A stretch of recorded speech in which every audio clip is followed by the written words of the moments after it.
का हो? अब हद पार मत करी, बुझे नहीं। अरे का बुझे?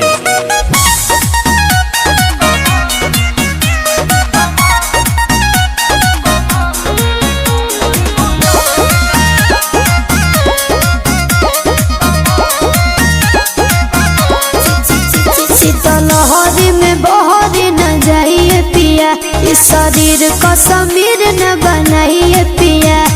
लहरी में बहरी न जाइए पिया, इस शरीर का समीर न बनाइए पिया।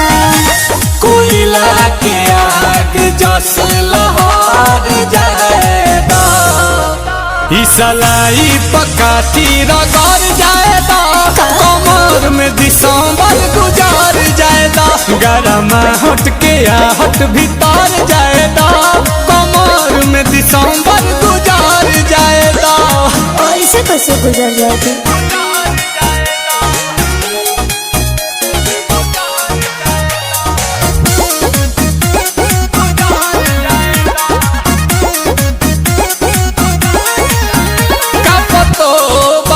चापतो बारू आग पुअरा के तू तापतो बारू।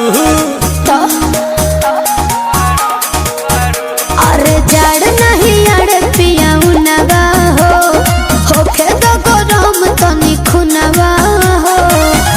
सारी पचिंगारी होई बार जाएगा, तो सलाई पकाठी रगड़ जाएगा।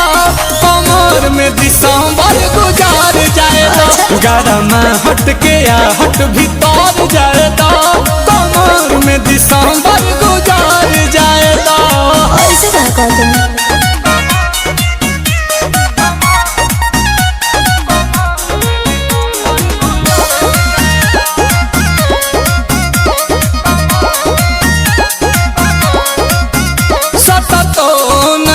हटतो नहीं खू, प्यार हमारा से बटतो नहीं खू। हाँ। अरे बात मानो पिया नील कमल हो, देह बरफ जस जमल हो। तदहिए में गरमी कबार जाएगा, कि सलाई पकाठी रगड़ जाएगा। कमर में दिसंबर गुजार जाएगा, गरम हट के आहट भीतर जाएगा।